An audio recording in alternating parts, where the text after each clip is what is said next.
Esporte News no ar, confira os destaques do programa de hoje. Grêmio bate Fluminense por 1-0.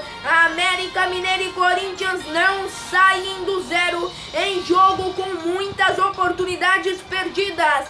Flamengo e Bahia empatam por 0-0 na estreia de Dorival Júnior. Palmeiras bate Cruzeiro por 3-1 em jogo com muita polêmica na arbitragem e time dirigido por Luiz Felipe Scolari assume a ponta do Brasileirão. São Paulo e Botafogo empatam por 2-2. Santos bate Atlético Paranaense, coletiva de Jair Ventura, coletiva de Cuca e muito mais. Tudo isso e muito mais você acompanha agora no Jornal Esporte News. No Engenhão do Rio de Janeiro, Fluminense 0, Grêmio 1. Uma vitória muito importante para o time dirigido por Renato Portaluppi para seguir brigando pelo título do Campeonato Brasileiro. Agora a gente tem que admitir, o Fluminense dominou toda a totalidade da partida, mas não com eficiência. O Grêmio não jogou bem, não foi a partida que se esperava da equipe do Grêmio lá no estádio do Botafogo. O Fluminense jogou melhor, principalmente no primeiro tempo. Agora a eficiência e a criação foram o grande pecado da equipe do Fluminense na partida. E você quer ver o gol do Grêmio no finalzinho da partida e um belo gol da equipe do Grêmio. Foi esse o pecado da equipe do Fluminense na partida, não ser efetivo e não ser produtivo, porque apesar de ter a maior parte do tempo da posse de bola, não conseguiu criar oportunidades interessantes e o Grêmio deixou muito espaço. O Grêmio não jogou bem nessa partida, no final do jogo fez o gol porque o Fluminense ficou totalmente desacreditado. O Fluminense não jogou bem, não teve força de vontade, essa é a realidade. Atacavam andando, não é possível que eu vi dentro de campo da equipe do Fluminense, em um jogo em que era passível uma vitória diante da equipe do Grêmio. E não é fácil, não é todo dia que a equipe do Grêmio joga tão mal como jogaram ontem. E o Fluminense não aproveitaram a ótima oportunidade como teve. Grêmio deixou espaços, Fluminense no primeiro tempo estava com gás. Agora, atacar andando como eles fizeram no segundo tempo é de indignar qualquer torcedor. Ficou assim no Engenhão, Fluminense 0, Grêmio 1. Grêmio segue brigando pelo título do Campeonato Brasileiro.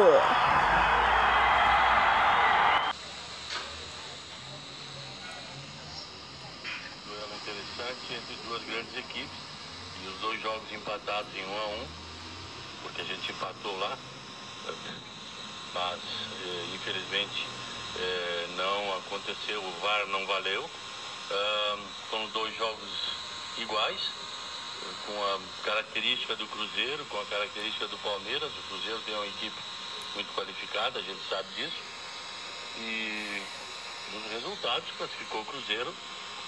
E nós queremos parabenizar a equipe do Cruzeiro pela brilhante atuação nos dois jogos.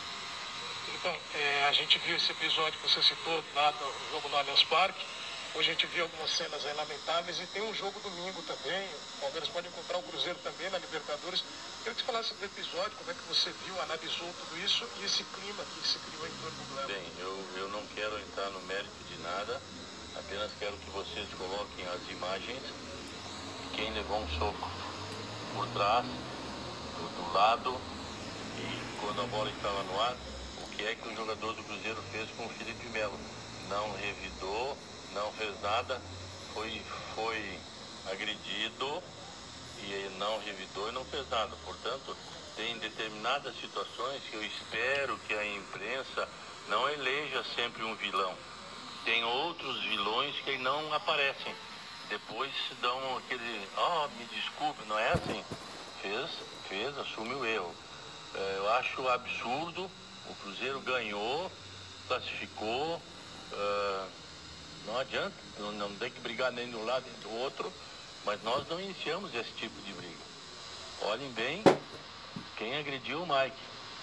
Então, depois, domingo, tomara e rezo e peço, por favor, que tenha tudo acabado aqui e seja um jogo de futebol normal, por favor, que as torcidas saibam disso, que os jogadores saibam disso, se comportem e tudo mais, porque ganhou o Cruzeiro, classificou, nós temos outras competições, vamos atrás de melhorar o que temos que melhorar e pronto.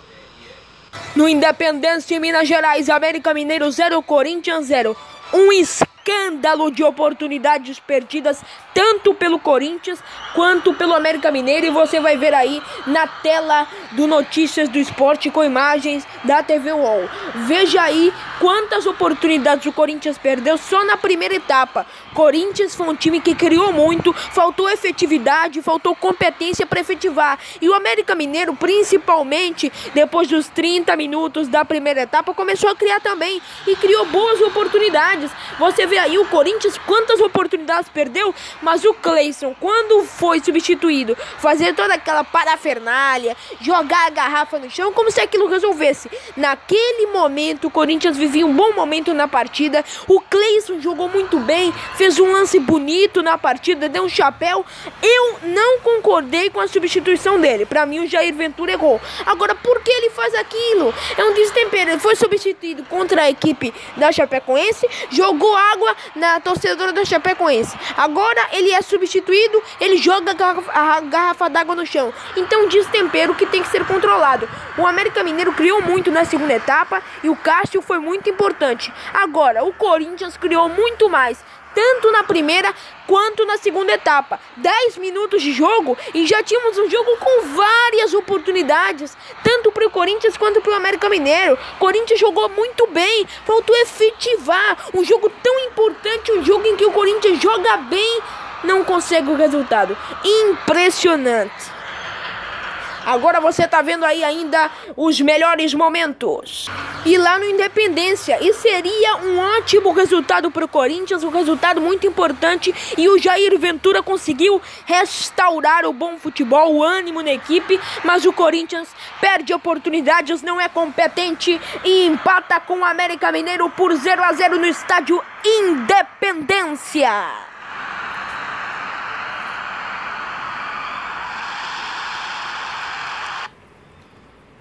Então o resultado acaba sendo ruim para ambas as equipes, né?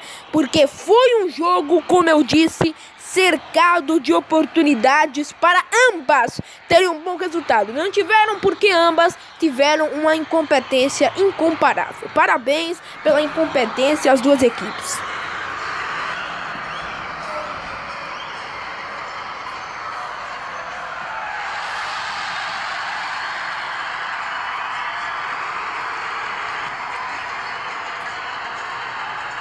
Há algum tempo, já que eu não vi o Corinthians jogar tão solto, principalmente como visitante, é claro que tem muito da característica dos jogadores, mas eu acho que também vai muito da evolução ofensiva que o torcedor tanto cobra. Então, principalmente no primeiro tempo, assim, foi um domínio muito grande, mas aí parou na falta de capricho, talvez, na finalização. O que você identificou ali para hoje o Corinthians não ter saído com o melhor resultado? Pô, que bom, você já falou o que eu ia falar, e quando vem de vocês fica mais fácil, né? Que quando a gente fala parece que é desculpa do treinador. Eu estava conversando com a análise de desempenho ali e acho que foi o nosso melhor primeiro tempo do ano, em termos de números, né? Parecia que a gente estava jogando em casa, controle total da partida, número de finalizações, trocamos mais de 600 passes, tudo muito bom, mas não fizemos o gol. Então a gente fica muito feliz pelo desempenho, ver que o time que ficou marcado pelo time reativo, né? Você conseguiu controlar na casa do seu adversário, uma equipe que chama atenção, que está a 3 pontos da gente, uma equipe que empatou com o líder São Paulo no Morumbi fazendo um grande jogo. Você conseguir ter o controle total do jogo como nós tivemos hoje. O Cássio fez uma defesa ou duas, uma no primeiro tempo 26 minutos. Então a gente não pode apagar isso. E lembrando também que a gente vem de um jogo, um desgaste emocional muito grande, né, da nossa classificação, uma final onde a gente acabou com 5, 6 jogadores exaustos, e dentro desses jogadores 4 não vieram, né, que vêm jogando. Então nós começamos hoje com 6 meninos com menos de 23 anos e eles deram conta do recado. Se você conseguir separar o desempenho com o resultado, né? Lógico que o Corinthians tem que vencer sempre, mas o desempenho foi muito bom. E eu tenho certeza que se nós seguirmos com esse desempenho, a gente vai estar muito mais próximo da vitória. Então a gente sai feliz pelo desempenho, que desde que eu cheguei foi o nosso melhor jogo em termos de criação, de controle do jogo, mesmo jogando fora, mas fica triste por não ter vencido, né? E a gente sabe como é que é o futebol. E tem jogos assim, ainda que você vai e ainda acaba sofrendo, tomamos um gol. Então, mas nem nisso a gente foi tão bem que até nas transições do América a gente conseguiu neutralizar bem e a gente sofreu muito pouco, criamos muito, mas faltou um pouco, como você falei isso tudo para falar a pergunta, faltou um pouquinho mais de paciência ali no terço final. Agora, Jair, hoje eu fiquei bem atento no Arauz, muito porque no primeiro jogo da final da Copa do Brasil você não tem o Douglas. Eu queria te ouvir sobre a tua percepção. São características diferentes, ele tem muito bom passe, mas às vezes ele ainda segura um pouco a bola, ou a bola vai muito para trás, erra alguns passes que permitem o adversário o contra-ataque. Ele é o cara que você vai preparar até o primeiro jogo no Mineirão para substituir o Douglas, e aí se for, você vai precisar ter cuidado com essas características diferentes entre os dois jogadores? Bem, eles são diferentes nesse aspecto, sim. Hoje nós tivemos a estreia do Dias também, alguns jogadores que a gente está começando a olhar. E como foi tudo muito rápido desde a minha chegada, tem muita coisa ainda que eu não conheço. O Thiaguinho fez estreia comigo, que eu não tinha visto ainda, o Arauz acabou cansando um pouco. A gente vai preparar tudo, né? Tudo, a gente não sabe ainda quem vai ser o substituto. A briga tá aberta, o Pedrinho hoje jogando numa situação um pouco diferente. No momento final, faltando a finalização, eu concordo. Eu acho que, em razão de tudo isso que aconteceu, seria uma partida problemática e mesmo assim a equipe teve muitas forças para poder suportar esse momento. Eu espero que daqui para frente, com um pouco mais de tranquilidade, um pouco mais de equilíbrio, caminhemos numa outra condição. Amanhã volta para o Rio de Janeiro e folga. Segunda-feira você vai dar seu primeiro treino. Sim. Vai ter 4 dias para preparar a equipe para o jogo contra o Corinthians, sexta-feira, em São Paulo. Aonde você pretende atacar? O que você viu de errado que você vai pretender corrigir para esse segundo jogo? Você vai ter a volta do Henrique Dourado, que está suspenso. Os jogadores lesionados, talvez o Diego, ninguém sabe se vai poder jogar ou não. Quais são os seus planos no segundo jogo? Bom, eu acho que algumas coisas foram detectadas, é natural. Até a equipe vinha atuando, né, quartas e domingos, e isso aí tirava a possibilidade do treinamento, da necessidade de treinamentos que a equipe sempre teve e todas as equipes apresentam. Esses problemas a partir do momento que tem os jogos em sequência. Você precisa corrigir, precisa fazer com que algumas coisas sejam trabalhadas, treinadas, repetidas, e isso de repente acaba não acontecendo. Eu espero, né, que possamos aproveitar essa semana nessa condição, que tenhamos aí um bom aproveitamento, principalmente trabalhando alguns posicionamentos do meio para frente, questões de movimentações, questões de infiltrações. Eu acho que isso daí será fundamental, que definamos alguns posicionamentos, algumas movimentações que serão importantes para que nos ajudem a termos não só as penetrações, mas acima de tudo os movimentos corretos para finalizarmos ao gol adversário. Eu acho que isso daí nós sentimos bastante e quando fazíamos as triangulações, fazíamos as jogadas, errávamos nos movimentos dentro da área. Isso daí foi muito observado, já vinha sendo pontuado inclusive por vocês, e nós temos que intensificar um pouco esse tipo de trabalho. Além de alguns outros detalhes que foram percebidos, mas eu acho que em proporção menor e de repente em condições de você poder corrigi-los com pinceladas e principalmente voltarmos a repetir em treinamentos aquilo que a equipe sempre necessita, precisa, para que possa alcançar uma melhora. Boa noite. Hoje mais cedo, conversando com a gente lá na apresentação, você falou do time buscar uma postura de um time que realmente quer alcançar resultados. Eu queria que você, por favor, analisasse o que você achou da postura do time nesse seu primeiro jogo, nesse sentido também que quer buscar resultado. Você falou brevemente também na primeira resposta do colega sobre... Na Arena Fonte Nova, na Bahia, 0, Flamengo 0. O Dorival Júnior até que deu um jeito, o time no segundo tempo melhorou, não sei o que ele disse no vestiário. Mas o primeiro tempo foi muito igual. Duas equipes que jogaram o mesmo futebol, tiveram pouquíssimas oportunidades, a posse de bola foi quase igualitária, um jogo muito igual na primeira etapa. Tanto que você vai ver agora os melhores momentos, parece uma alternância, o Bahia ataca, o Flamengo ataca. Então um primeiro tempo que não teve grandes oportunidades, mas um primeiro tempo muito igual, sobretudo lá na Arena Fonte Nova.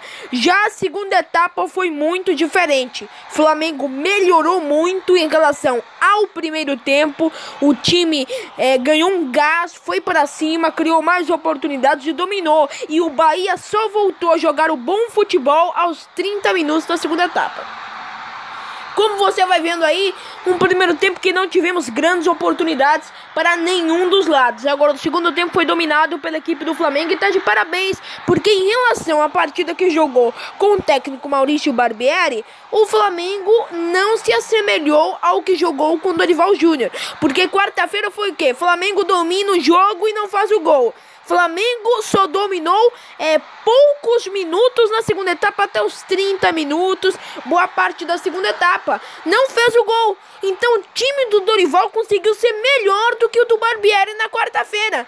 Então foi um time mais produtivo, um time mais direto, um time mais efetivo para criar oportunidades produtivas, apesar de não ter feito gol. Já o Bahia, primeiro tempo foi morno. Agora, a segunda etapa, o segundo tempo, 30 para 40 minutos do Bahia, foi eletrizante. O time foi para cima, tentou, mas a defesa do Flamengo se manteve muito sólida e tá de parabéns por isso. Agora, é o tipo de tropeço que o Flamengo não pode ter na briga pelo título. O Bahia empatar com o Bahia na Fonte Nova é sim um ponto fora da curva. Apesar de ser muito difícil jogar com o Bahia lá na Arena Fonte Nova, mas é um ponto fora da curva, porque um time que está brigando pelo título como o Flamengo não pode empatar com a equipe do Bahia, que não está brigando pelas mesmas pretensões. Ficou assim na Arena Fonte Nova, na Bahia. Bahia 0, Flamengo 0. No Paulo Machado de Carvalho, em São Paulo, Palmeiras 3, Cruzeiro 1, é um absurdo, é uma palhaçada, é patético, é ridículo. Mais uma vez eu estar vindo aqui falar de arbitragem. O pênalti marcado contra a equipe do Palmeiras foi vergonhoso aos olhares do mundo, assinalado por Delson Fernando Freitas da Silva, que tem que ser banido da CBF. Aí o gol da equipe do Palmeiras que abriu o placar. A sorte é que o Palmeiras é muito perseverante, jogou um ótimo futebol com o apoio de sua torcida no Pacaembu. Veja o lance. Como é que dá um pênalti nesse lance? Ele tá precisando de óculos e ninguém fala nada. Olha pra isso, que vergonha. E o pênalti batido, muito bem batido, rasteiro no canto pelo Mancoejo, e empatou o jogo. Uma vergonha, um roubo descarado contra a equipe do Palmeiras. Uma vergonha a arbitragem brasileira. Mais uma vez mostram que não temos capacidade. Por que o Sandro Meneghito não apitou a final da Copa do Mundo na Rússia? Não é porque ele é um árbitro ruim, mas é porque nossa arbitragem deixa essa imagem para o mundo. É essa imagem que nós passamos para o mundo, de uma arbitragem defasada, incompetente. É isso aí que nós passamos para o mundo. Mas o Cruzeiro não jogou bem. O Palmeiras dominou toda a totalidade da partida no Paulo Machado de Carvalho, que foi lotado pelos torcedores do Palmeiras. E aí o toque de cabeça e no cantinho, e o Daverson teve um gol anulado, e muito bem anulado pelo árbitro. A gente tem que parabenizá-lo, mas ele não fez mais que a obrigação. Agora aquilo ali é vergonhoso, patético e ridículo. E aí vamos ter o gol da equipe do Palmeiras e um pênalti muito bem marcado. Esse foi muito bem marcado pelo árbitro da partida. E para a bola, um pênalti que foi de riscos. A bola bateu na trave e foi no cantinho. O goleiro do Cruzeiro foi na bola, mas o Gustavo conseguiu fazer Palmeiras 3, Cruzeiro 1. E mais uma vez falando aqui, uma vergonha como nossa arbitragem consegue se denegrir cada vez mais.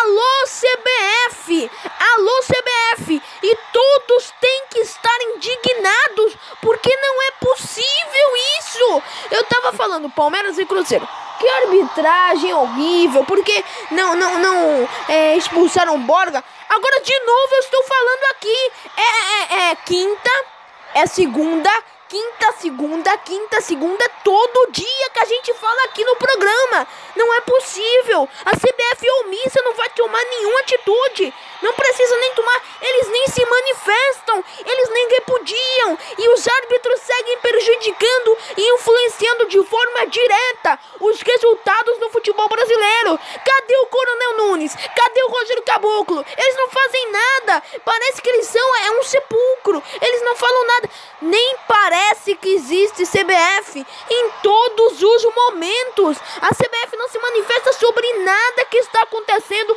na vergonha da arbitragem do futebol brasileiro. Nada. E se você olha o Instagram, o site da CBF, tá tudo bonitinho. Mas não está. O Alexandre Matos reclamou e reclamou com razão. Porque o Palmeiras foi prejudicado e não só o Palmeiras. Muitos clubes estão sendo prejudicados. O futebol brasileiro está dando nojo de ver.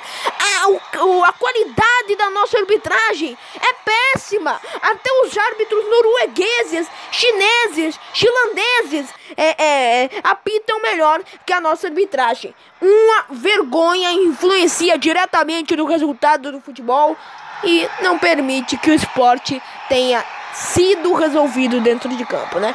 Porque não é só a violência que atrapalha, esses erros de arbitragem também não permitem que o futebol seja resolvido dentro das 4 linhas.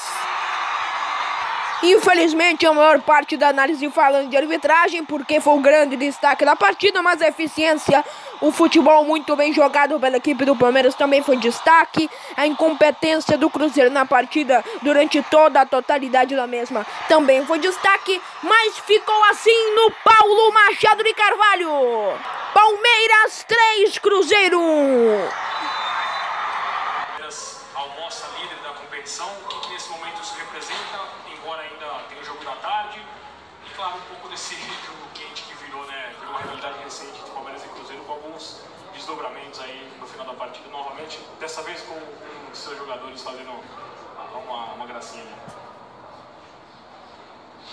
Um jogador mesmo fazendo gracinha? Tu tens uma falta que não é dada, quando tu tens uma situação qualquer, aí que o juiz não apita a falta, quem começa a confusão não é um jogador. Olha, ali já foi advertido, nós já falamos sobre uma situação que passa a ser uma situação que os árbitros entendem que isso é um menosprezo, mas quando tu driblas e recebe a falta, tem que dar a falta e acabou o assunto. Agora, o resto do comando aqui dentro, a gente tem que assumir o erro, tem que assumir de que forma vai trabalhar e tal. Mas lá dentro de campo, o árbitro também tem que olhar que quando recebe essa falta, tem que ser dada. Aí depois acontece um monte de situações que não são as normais.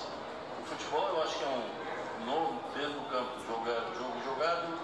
Eu acho que são duas equipes muito idênticas, com muita qualidade técnica, um posicionamento tático já nós ainda menos definidos do que o Cruzeiro, que já tem essa melhor definição.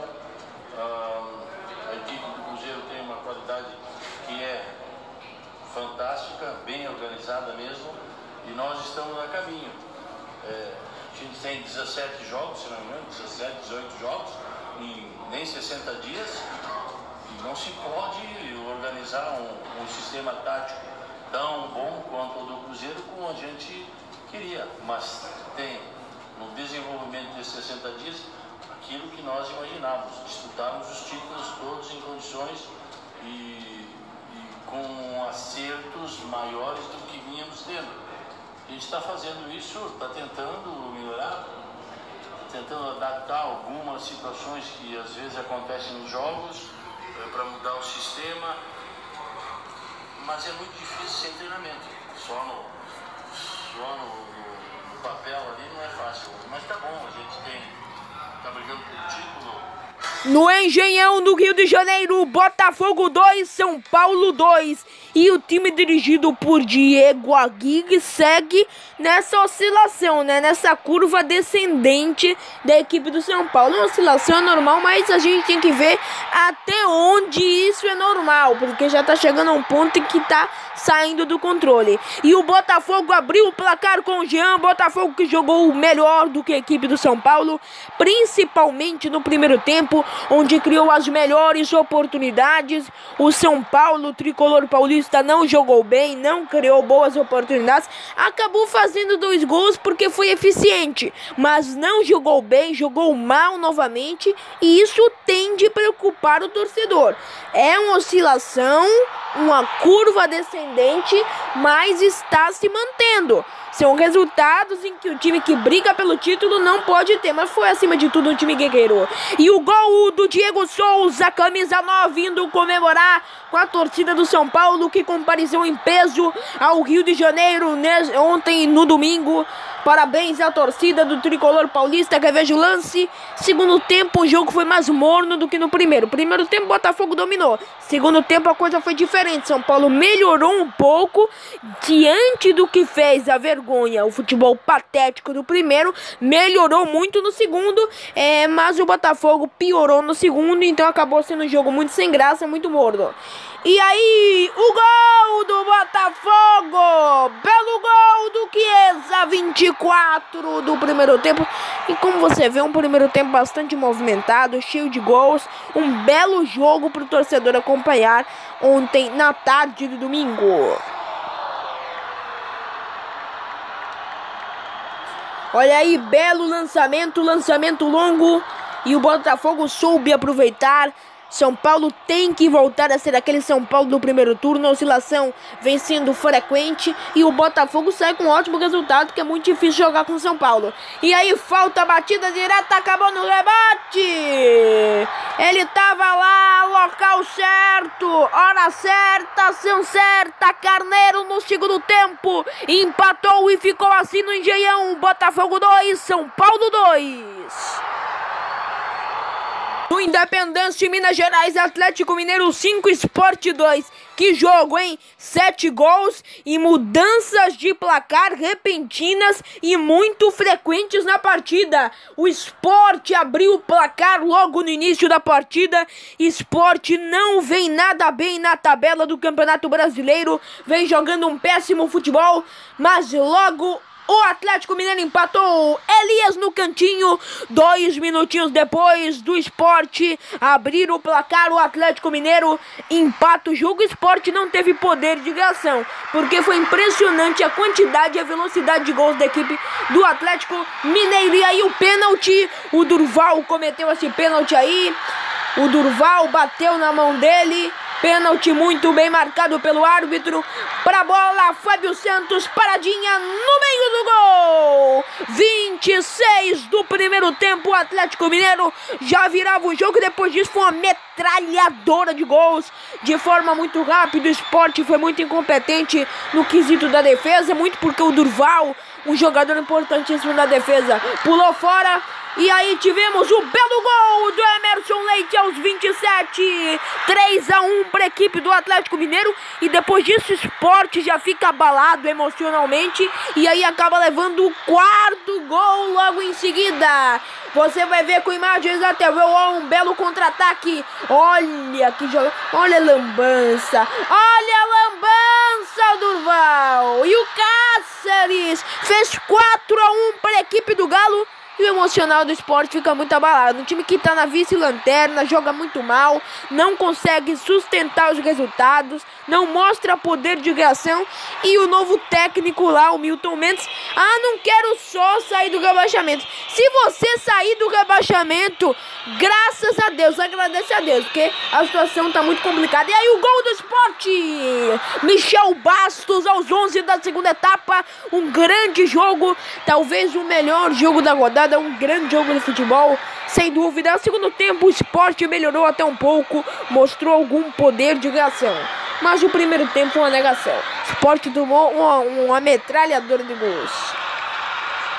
E aí, contra-ataque, ataque e Ricardo Oliveira no cantinho. Faz Atlético Mineiro 5, que tá na briga pelo título. E o quase morto Sport 2. Na Vila Belmiro, Santos 1, Atlético Paranaense 1. Que jogo horrível. Meu Deus do céu. Lá na Vila Belmiro, um péssimo futebol apresentado. Um desserviço de grandes jogos que tiveram à tarde. Mas a equipe do Santos conseguiu em um gol de pênalti. Pênalti muito bem assinalado pelo árbitro.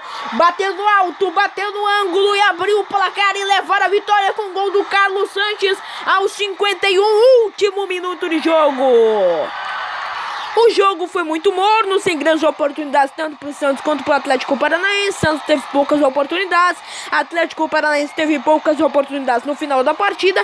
Um jogo que foi muito morno, sem graça, diante de ter um Atlético Mineiro 5, Sport 2, Botafogo 2, São Paulo 2, ter Palmeiras 3, Cruzeiro 1. Foi um jogo muito sem graça, muito morno. Por isso que não tem nem muito a analisar. Ficou assim na Vila Belmiro, Santos 1, Atlético Paranaense 0.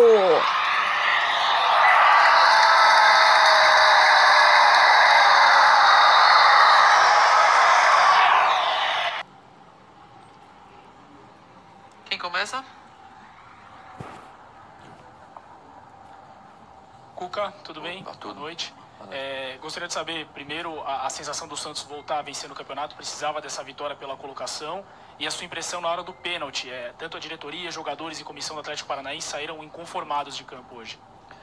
A importância do resultado era o mais importante, era ganhar.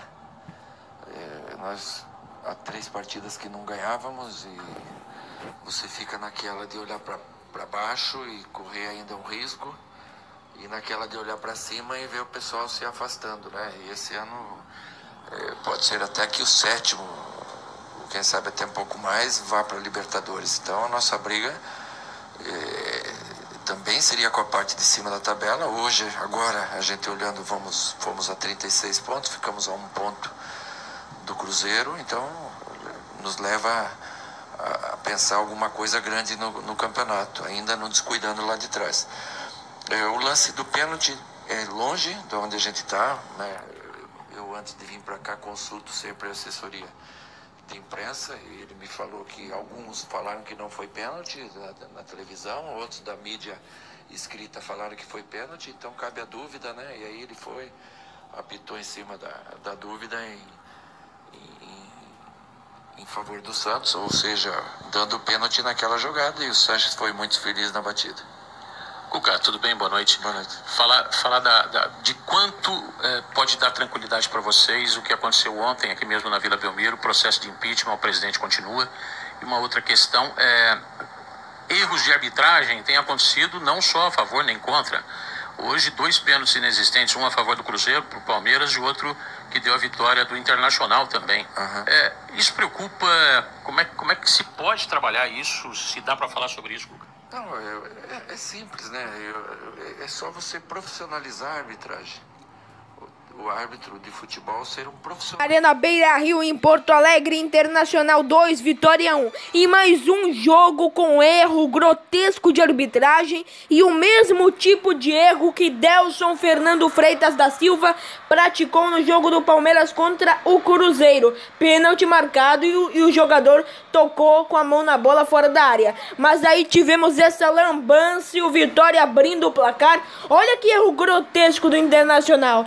Ninguém sabia para onde ir e acabou colocando contra o próprio patrimônio. O Internacional teve 2 gols anulados na partida, muito bem anulados pelo árbitro, isso a gente tem que elogiar. Estavam em posição de impedimento. O Internacional foi melhor que o Vitória, massacrou, jogou muito melhor. E para explodir o gigante da Beira-Rio, Leandro Damião empatou aos 18 do segundo tempo. O Internacional jogou melhor que o Vitória durante toda a totalidade da partida. Um caminhão de gols perdidos, mas acabou sendo recompensado, mas teve 2 gols anulados. Mas veja, de novo, não é possível isso. No mesmo dia, no mesmo campeonato, o mesmo erro. Ele deu um pênalti desse. Como é que se tem um erro desse? Não há nem reclamação por parte do Internacional se não tivesse marcado. Meio do gol, batida do D'Alessandro aos 40 e dando a vitória por Internacional. Eu vou repetir o lance daqui a pouco. Eu vou repetir o lance pra você ver que tem que estar indignado. Vamos ver agora, daqui a pouco, o lance. Veja aí como o árbitro marca, mas logicamente ele não estava olhando, né? Eu vou repetir a imagem várias vezes para você ver. Olha para onde o árbitro estava olhando no momento do lance.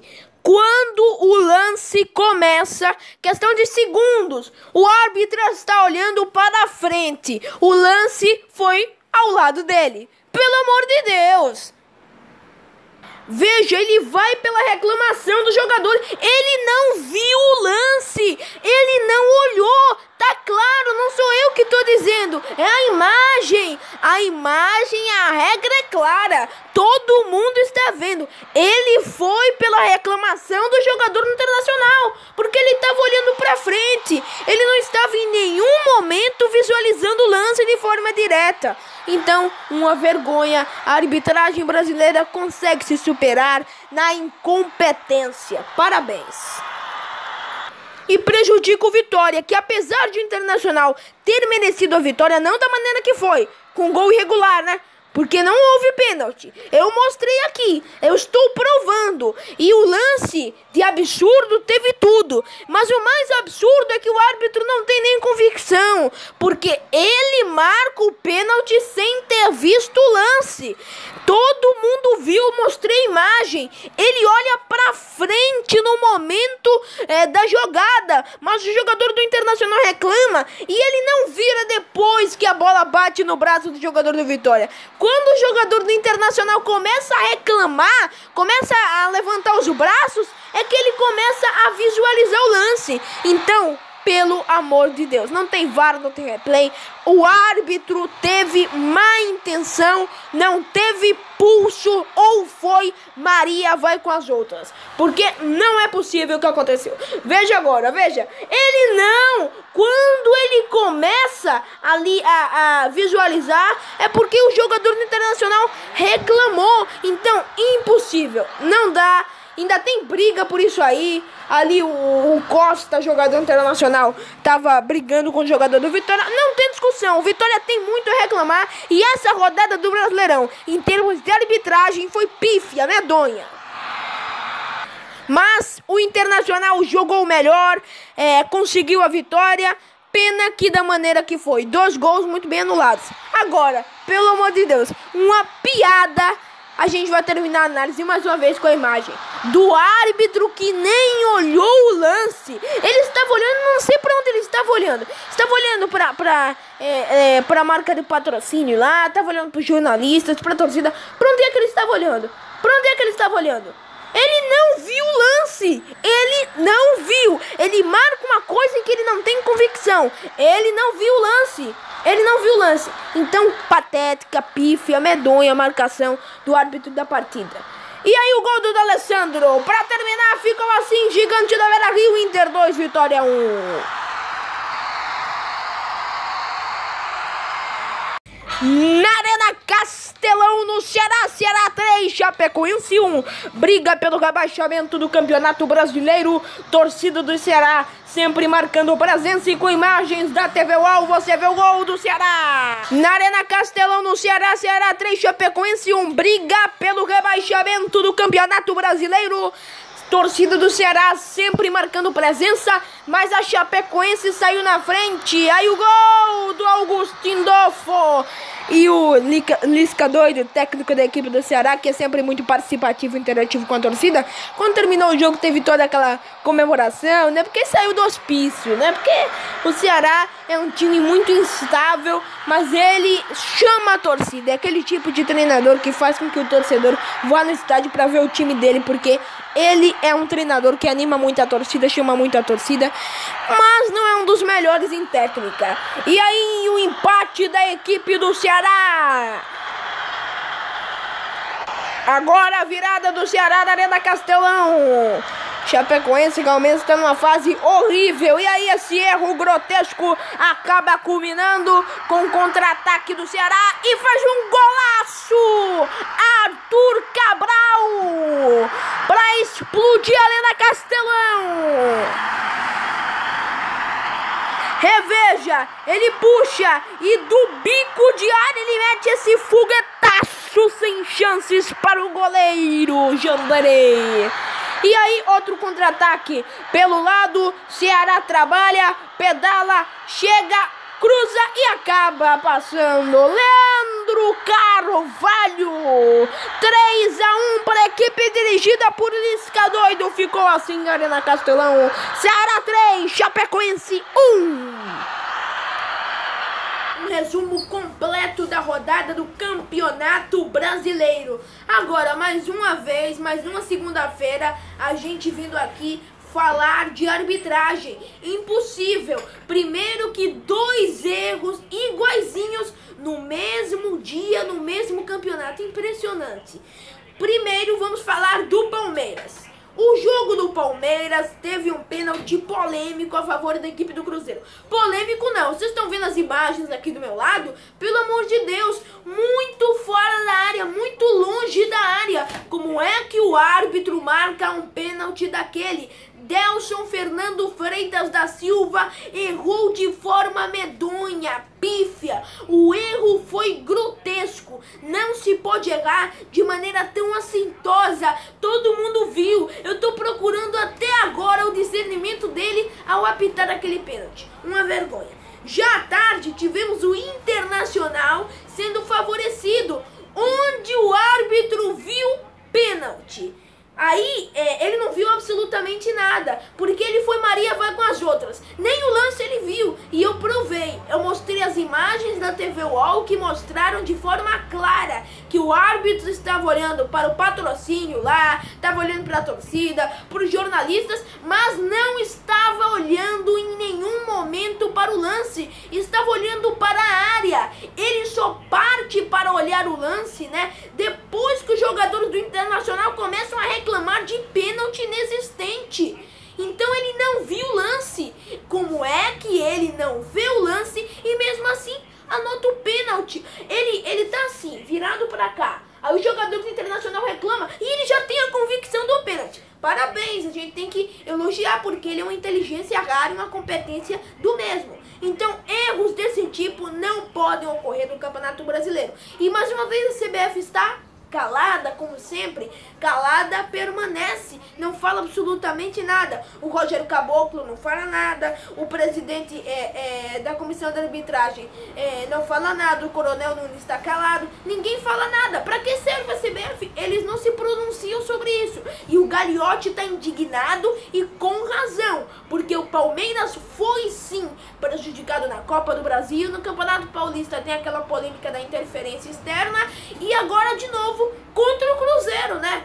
Contra o Cruzeiro, na Copa do Brasil contra o Cruzeiro e no Campeonato Brasileiro contra o Cruzeiro. Não é possível que amanhã, ainda tem um fechamento da rodada hoje, não é possível que amanhã eu estarei falando sobre arbitragem aqui. Porque ninguém aguenta mais a vergonha da arbitragem no futebol brasileiro. A rodada do Brasileirão pegou fogo e 5 times estão brigando pelo título. Muito obrigado pelo carinho da sua audiência. A gente volta amanhã com o Jornal Sport News com muito mais informação e a gente espera que não seja falando sobre arbitragem. Muito obrigado pela sua audiência e até amanhã.